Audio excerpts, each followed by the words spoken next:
What is going on, guys? Yeah, that's Go on, Malcolm. We're having some miscommunication, but welcome everybody to the live episode of the Pride Podcast. Today we're going to play against the Lions are playing against the Tennessee Titans. On today's episode, we're going to talk about the inactives. We're going to talk about our bowl predictions and scoring predictions, all on the live episode of the Pride Podcast. Yep. Give me your biggest winner here out of week 7. Has to be the Detroit Lions. I just think the Detroit Lions are the best team in the NFC right now. My God, man, you guys didn't bat an eye. To say that I'm proud of you would be the massive understatement.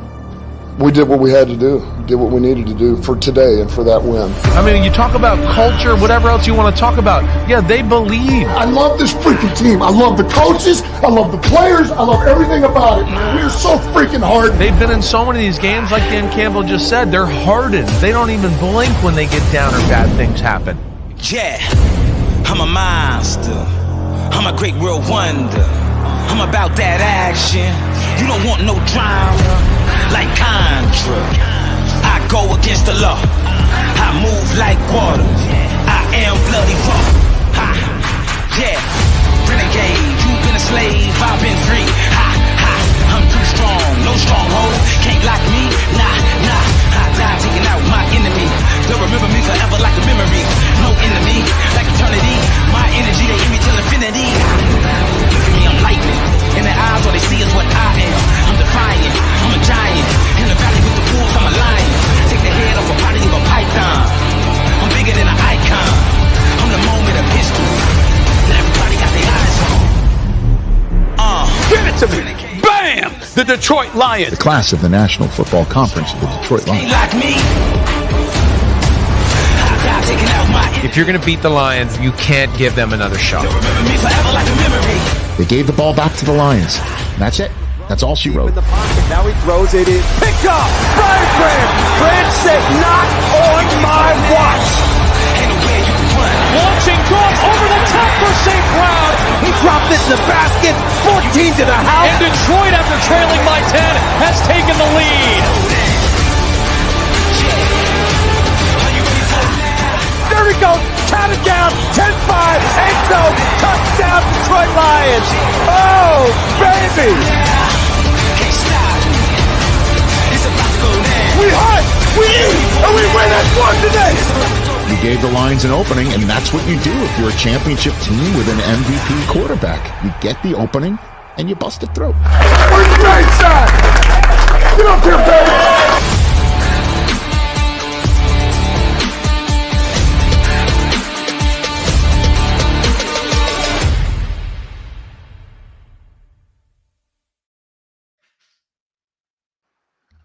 God damn. He did it again. God damn. Carl. Yo, Carl, man. He does it every single week. That man's consistent. Mr. Consistent, man. It's unbelievable, man. It's unbelievable at this point. It's a routine at this point. It's a routine to have a video every single week. A Lions hype video every single week. Carl Collins production-wise. So shout out to Carl, man. Great video like always. All right, man. Lions Titans. Malcolm, how you feeling on this Sunday afternoon now? I feel great, man. You know, when you're a team that's like just winning and you just know, like, it's like you wake up and it's just like, it's time to get this dub. You know, it's like, you know, you're about to win. Like, this is such a great feeling now. I mean, like, it's just uncharted territory, I guess you could say. Like, I'm not used to waking up and seeing a 12.5 spread for the Detroit Lions as them being the favorites. And I've seen it the other way around. Let me tell you how I actually upped that spread to 14 points. Oh, you made a okay, so there's a little spoiler for your prediction when we do our Lions picks, but yeah, you're like that when I was that confidence in that Cowboys game. I said, give me a 21.5 point spread. I'll take it. Shit, I think I might alter it right now. Like, shoot. Yeah. Even more. All right, let's do inactives for both these teams. I'm gonna start off with the Lions inactive report. Yep. Whenever you're ready. Oh, you want me to go? I'll go. Yeah, so, go the Lions inactives. Guys are not playing today. We have, starting with offensive lineman or defensive lineman Josh Pascal. He's inactive today. Offensive lineman Kobe Sorsdale is inactive. Tight end Parker Hesse is inactive. Safety Lauren Strickland is inactive, and offensive lineman Giovanni Manu is inactive. Yerp. And they elevated tight end Shane Zylstra from the practice squad, and they also activated outside linebacker Al Qudin Muhammad from the practice squad. So getting a little more pass rush help, and then Isaiah Thomas, not Zeke, not the Zeke, is making his Detroit Lions debut today. Wow! I saw him coming. I saw him going to the. Yeah, he came into the stadium with the Isaiah Thomas jersey. So that's. I guess he knew he knew what to do. He knew the vibe, man. That was badass. I saw that guy pulling up in the Zeke jersey. I'm like, that's sick. And his name is Isaiah Thomas. That was sweet, man. That means you can't fuck up. You can't fuck up today. Is that the third Isaiah Thomas in like a professional sport? Because we had obviously Zeke, the Pistons, and then the little short one that played for the Celtics and Cavs and that's messed up. That's messed up how you described him. I mean, he was the way you just said the short one. Like, okay, he was shorter. I think he was shorter than me. And you could describe it any other way. If he's shorter than me, and I'm 5'8", if he's shorter than me, I'm going to refer to you as the shorter one. I'm sorry, because I get that all the time. So I can say some people shorter than me. God damn, he was tiny. I mean, it is what it is. Yeah, but it's just, it was just he was cold back in his Boston days. He was a good player. He was until the injury. Yeah.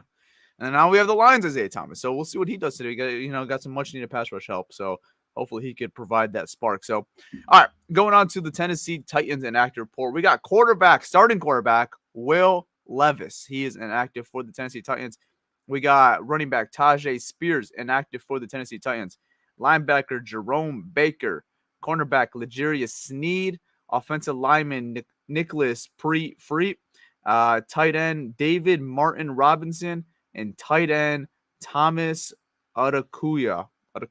I definitely botched that. But some key players on this inactive report for the Tennessee Titans, starting off with their quarterback, Will Levis, starting cornerback, L'Jarius Sneed, and then starting running back, Tajay Spears. So you're missing a lot here with the Tennessee Titans here, and a team already not playing, I guess, the greatest brand of football. So you're already missing some starting, power right there. But starting with this Lions offense, and you look at this Tennessee Titans defense, Malcolm, where does it start this week? No Jameson Williams. His suspension starts this week, so there is no Jameson Williams. Who do you expect to fill in for that role, and just how do you expect the Lions offense to look in general versus Titans defense?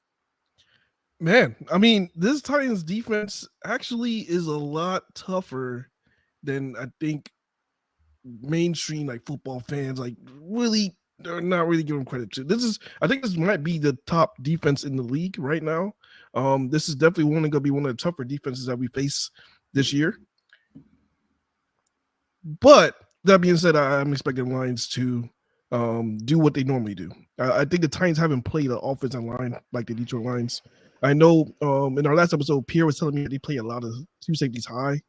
And if they do that, just rely on 7 in the box, I can see us, running down their throats. That's what I see. If they are going to do that, I don't anticipate them to do that because they know Detroit Lions is such a run-heavy team with their two backs. So I'm expecting them to respect our run game and not play two safeties high, especially without Jameson Williams. There's no reason to play two safeties high. To me, that's idiotic. Yeah, I mean, the Lions offense, we see it every single week. It all stems from this running game. Once you get that running game going, that's when all the other stuff really gets going. So, I mean, when you play the Detroit Lions, I think the first game plan you got to look at is that you're not going to completely eliminate the running game, but that's got to be your first, I think, emphasis is preventing the run game from killing you. And not that it's a great formula or a great recipe for success, but if you could prevent the running game from completely dominating, letting Jared Goff, throw the ball 35 plus times a game, that's usually the formula of beating the Detroit Lions. Now, we haven't seen a team do it quite yet of stopping this Detroit Lions run game. I think Minnesota did the best of it, last week, but then Jahmyr Gibbs breaks a big run and then it starts getting going again. So we haven't seen a consistent 4-quarter game of the Detroit Lions run game being completely eliminated and just having to rely on Jared Goff. The one game we did just rely on Jared Goff at the Tampa Bay Buccaneers game was, I think, more of just a miscue coaching wise than the Tampa Bay Buccaneers completely taking out the running game. So I think that was more of us beating ourselves than the Tampa Bay Buccaneers being the Detroit Lions. So I haven't seen it throughout the first 7 weeks of someone being able to stop this Detroit Lions run game. And like you said, I'm going to respect it. They have Jeffrey Simmons, who I respect a lot, one of the best defensive players in football. But to completely eliminate and not make it a factor, it's going to be tough to do it versus Detroit Lions offensive line with with who they got on the offensive line, and then with David Montgomery and Jahmyr Gibbs running the ball. It's a tough ask. Very tough. And the reason why it's so tough is because you're preparing for two totally different styles of backs. You have Monty, he's pretty much like a do-it-all back. He's shifty. You can put him in between the tackles, or you can shift him outside too, and he can make guys miss, or he can run guys over, or he can step from to the ground. Monty's like that do-it-all back, but then you put in Gibbs, and Gibbs is just he has that speed that these guys are not prepared for, and that's what happened last week. That's what we saw last week. I think the Minnesota they came in there with a great game plan to stop the running game, and I'm not sure if it was more of Monty's injury that held him back, but with Monty, they did a good job, containing him. But then when Gibbs came in, it was like a different element of speed, and they just couldn't. I don't think they were prepared for that type of speed in the backfield, and that's what caused their demise. Now, like I was telling you, it's hard to prepare for two different style backs like that. Yeah. So going on to the passing game now, we mentioned already, no Jameson Williams out there. Didn't elevate any receivers. He elevated Shane Gilstra, who's a tight end and more of a receiving type tight end. Who are you expecting to kind of take over the starting spot or just get majority of the snaps here? Oh shit. I mean, I'm expecting, we're going to see a lot of Amaral get a lot of yeah, that's obvious. Snaps his way. And then Tim Patrick. Tim Patrick is another guy that's going to probably get a bigger role this week, and we can see more of Tim Patrick. Yeah, I mean, I think that's the obvious answer that you're going to go towards. And obviously, Khalif Raymond's going to have a role in this receiving core. We saw it last week. They got him finally involved. And they've kind of talked about it for like the past month, I feel like, where they really want to start getting Raymond more involved. And I feel like now is really the time, these next two games without Jameson Williams with the suspension, this could be a time for you to use Khalif Raymond. But I'm interested to see how much of a role or how much these guys are used, guys like Allen Robinson or the undrafted rookie Isaiah Williams, who had a really good camp and a really good preseason. He's activated today. So I'm interested to see if they can get those guys involved. I'm not expecting anything significant or starting role-wise, but, just interested to see how much they're going to get today, some opportunity, because a guy like Allen Robinson's been on this team, I believe, for 3 or 4 weeks now, and I think he's only gotten like 1 or 2 snaps. So now, obviously, barely seen him out there. With Jameson out there, I mean, this could be an opportunity for him. And then, like I said, with Isaiah Williams, it could be an opportunity for him as well to get a bigger role. So, they still have some guys, but one guy I think we haven't really mentioned, and he's not a receiver, but I'm expecting a bigger role, and I think it starts today. I think it's tight end Sam Laporta, man. I think we're still waiting for that Sam Laporta game. We haven't really got it as a consistent role. I think today could be an opportunity for Laporta to have a big day, especially with Jameson Williams out on the field. It's an opportunity for a lot of guys. Like all the guys you mentioned, it's an opportunity for all those guys to have a day today because, without Jameson Williams. Now, the Titans team is, like I tell you, their defense is a lot tougher than a lot of people, look at. Like, we're looking at yards per game. I don't know exactly DOA, but as far as like yards given up, they're number 2 in the league. Mm-hmm. You only give up 179 yards in the air. That's all they give up. So they're tough pass, defense. So this may be one of those games that might be I'm not saying that it's going to be an ugly game, but this is a tough defense, and if we could, run through this defense, I mean, we might be able to run through any defense. To be honest with you, man, 100%. All right, let's switch gears now to this defensive side of the ball for the Detroit Lions. We kind of mentioned it. No Josh Pascal. I think that's a bigger loss than people are, really kind of giving it right now. I mean, I think right now, you can make the argument. I think Pascal is the best pass rusher on this team right now. I mean, obviously with Hutchinson now and Davenport out, I think he is the best pass rusher on this team. And now you have him out this week. So you're really just relying on a bunch of just rotational depth guys. And something I thought was interesting with the Lions, they didn't elevate Isaac Ukwu. So he's not playing in this game either. So it's really just James Houston, Isaiah Thomas, Muhammad from the practice squad. I mean, these are what you got right now. And I know Tennessee is not the most respectful offense, and you got Mason Rudolph there at quarterback, but I guess where's your confidence level in this Detroit Lions defense? I guess more this defensive line in general with what I just mentioned. Man, that's tough, man. That's real tough. I don't know. I'm hoping that this doesn't bite us in the ass. Like I'm hoping you're not being too confident and just relying on the guys they have now, because if we start giving up we're not now. If those guys are not containing the edges, and now we're giving up big running plays and things are just getting out of control, that's gonna be bad. And that could be very bad. But if they didn't even elevate these guys, I mean, they must have seen something from Isaiah Thomas that we have obviously haven't seen, or something. Maybe he's a missing piece. Maybe he's something that we don't know. But I mean, I don't know, man. I don't feel too confident about our edges right now. Long term, definitely not. I think for a game or two, like it's whatever. I mean, at the end of the day, this is just a random Week 8 game versus the Tennessee Titans. Like, obviously, every game matters in the year. You're playing for seeding wise. You're playing for division right now, especially the Detroit Lions division. The NFC North is right now not even close to the toughest division in football right now. So every win does matter, obviously. Long term, this is not going to get by. But you just cannot do this long term. I'm sorry. They did not show me enough, and I know they played the first 2 good tackles last week versus Minnesota. Yeah. But that's what it's going to be like when you get to December or when you get to the playoffs. Like, there's going to be good offensive lines. There's going to be strengths there. I don't think we can roll the rest of the way with the season with these guys out there. I'm expecting Brad to make a move. And, I don't know when that's going to happen. Trade deadline is, I believe, after the Green Bay game next week. So he has a little bit of time. I don't know. I'm expecting a move very soon just because I don't think this is sustainable right now. And Pascal showed us something last week, but even him with this injury report, and he'll probably be back next week. But I think you just need more depth, guys, because like if one of these guys were to go down again, if you lose another one of these, and which is not the craziest thing to say in the NFL, like you just need some guys right now, and they need at least a guy that's proven that he could start in this league before, or been proven a rotational player. So. I don't know. I don't know who it's going to be, but I'm expecting a move to happen very soon.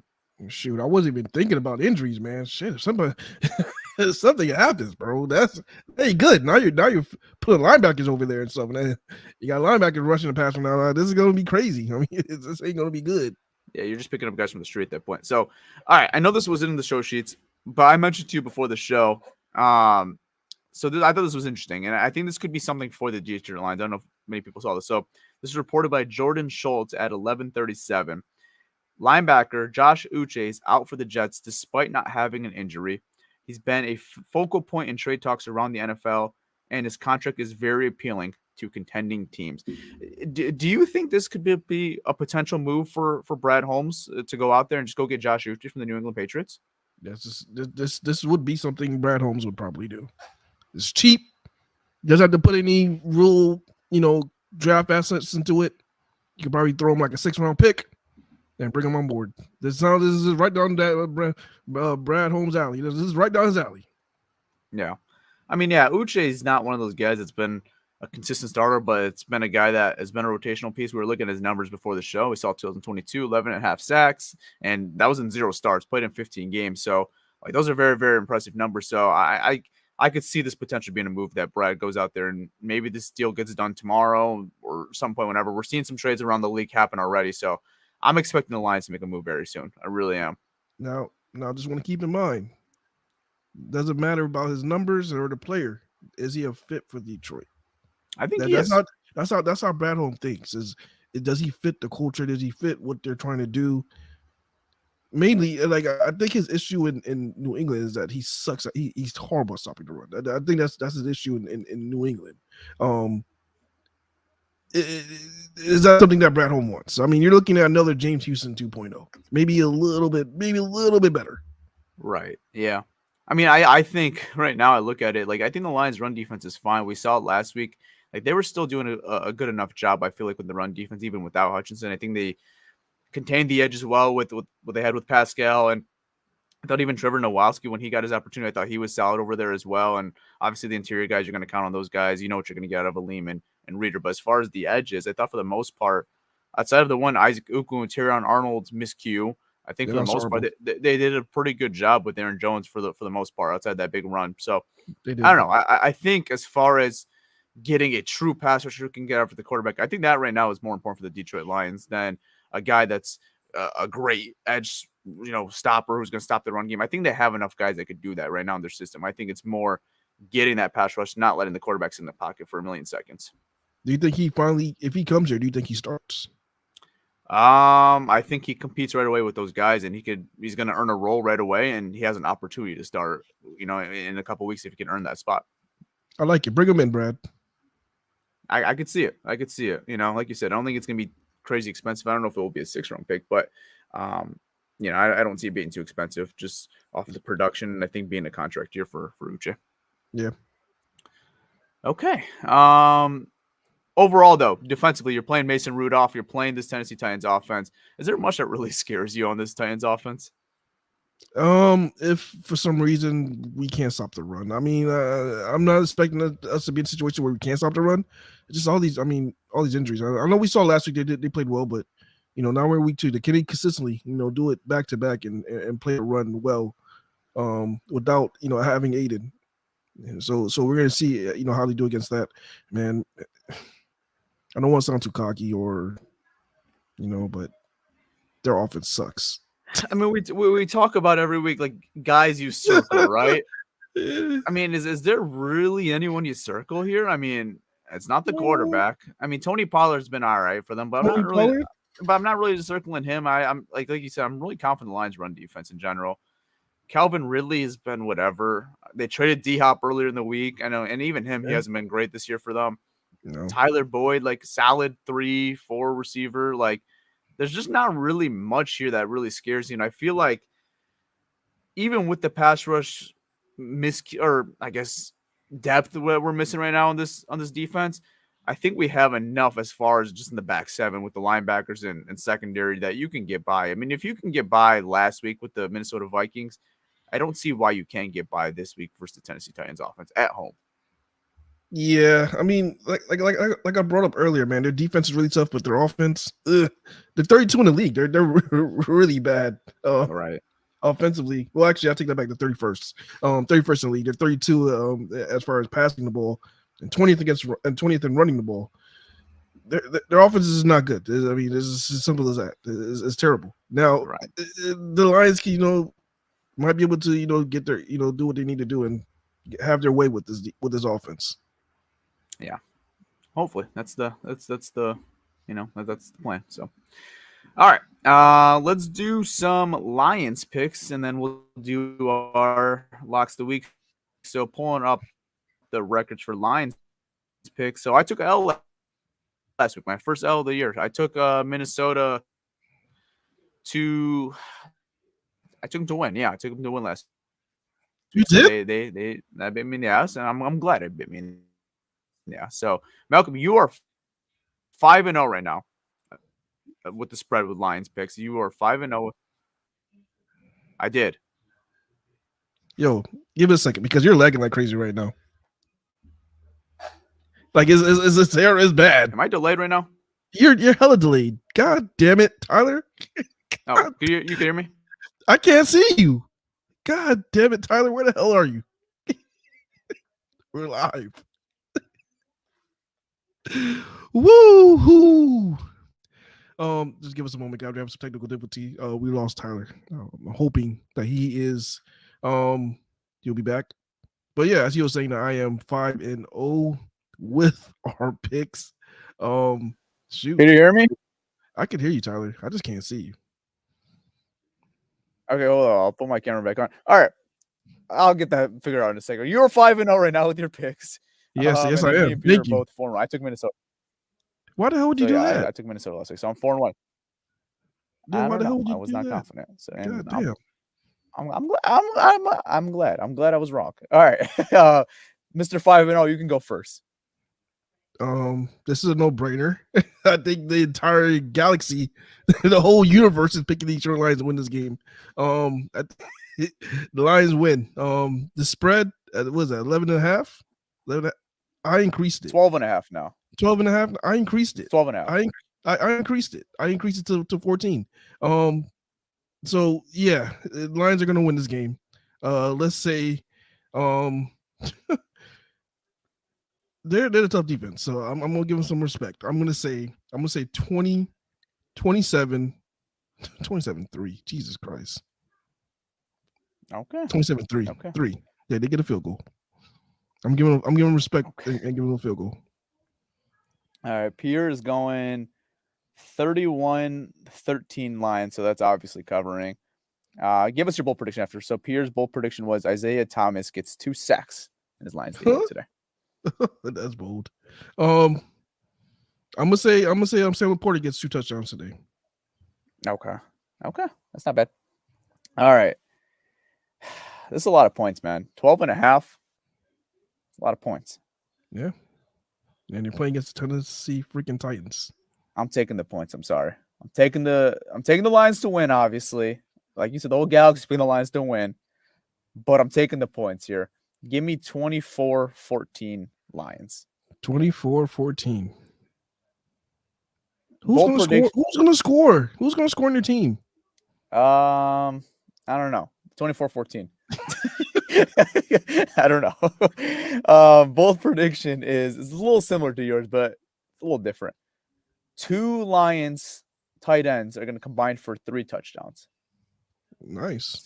So you're going to have a combination of potentially Shane Zylstra, Brock Wright, Laporta. I'm expecting Laporta to get 1 at least, and then another one's going to get another one. Or I'm expecting Laporta to get 2, and then I'm expecting the other ones to get 1 more, either if that's Wright or Zylstra. So all tight end touchdowns today for the Lions.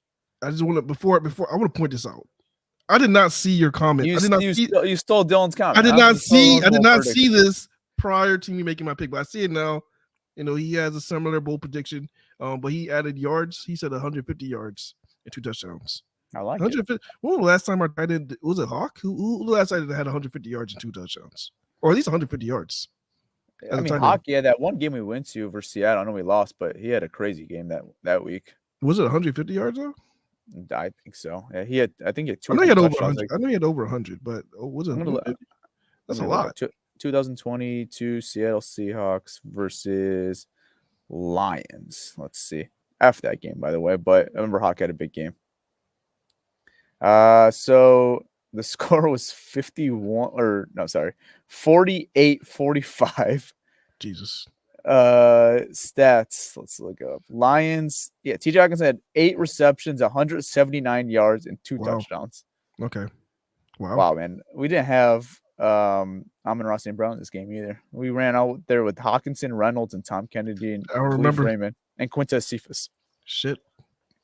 All right. Let's do our locks of the week. So records here on locks of the week.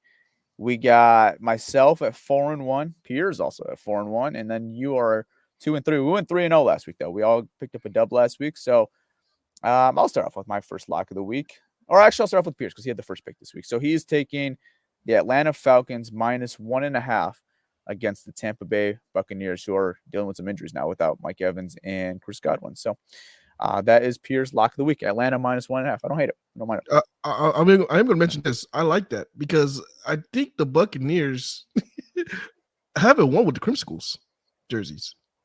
We beat them last year, and that was the only time they wore them last year. I think that's the only year they brought them back in a minute. And obviously, they wore them back in the day. I think that's why. I think they were like cursed back in the day. They brought them back, and they took another L. So they're bringing back again today. I like that matchup. I like it. I do too. I think they should win, the Falcons. All right, go Tyler. Who's your pick? All right. Lock of the week for me this week. I'm taking the Miami Dolphins at -4.5. And I know the Dolphins haven't looked great this year. Well, I know they haven't looked great this year. Ooh. But Tua's back this week. I think their offense gets their swagger back a little bit. For how long? I think he should be able to stand upright this week. Arizona doesn't really give much of a threat to me defensively. I think they should be able to do whatever they want to do. I'm expecting big games out of Tyreek Hill, Jalen Waddle. It's been too long for those guys. So give me Miami -4.5 or 3.5, sorry, against the Arizona Cardinals today, and Miami too. I mean, I don't hate it. Usually you do like really bold ones that come through for you. This one's not super bold. I didn't take an underdog this week. Yeah, I didn't take an underdog. Like you usually do like something like Raiders +8.5 over the Chiefs, something crazy like that. Yeah, the other one I was considering was the Buffalo game. I was thinking about taking Buffalo -3 for Seattle.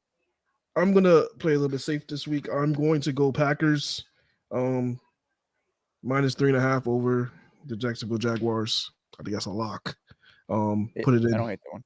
I don't hate that one either. I was thinking about that one. There's no Travis Etienne either for them too. So oh shit, I didn't even know that, but that's shoot. Let's go. Yeah. Jaguars have not looked great this year. I know they won last week, but they just have not looked good. They've been awful, man. Shit. Right. There you go. All right. Let's go 3 for 3 again. Let's go 3 for 3 on locks again. Let's go, man. Let's go. Let's do it. I'm ready. Okay. Well, that's going to be a wrap to this episode. Hope you guys all enjoyed. We'll be live right here, right after the game, so you guys can come on Twitter and listen. And if you miss it, it'll be on you guys' feed tomorrow morning, so you guys can listen to it on the feed on Apple Podcasts, Spotify, wherever you get your podcast. So come listen if you want to come watch us talk about this Detroit Lions game. Hopefully we're talking about a dub. I think we should be talking about a dub. So we will see you guys after the game. How about let them screw this shit up. Let them screw this shit up. You can't screw alley-oop like this. There's no way you can screw alley-oop up like this, man. But yeah, they definitely will win. I'm gonna say will because they're not dropping this shit. They're not dropping this. But like you said, man, I'm out. Peace.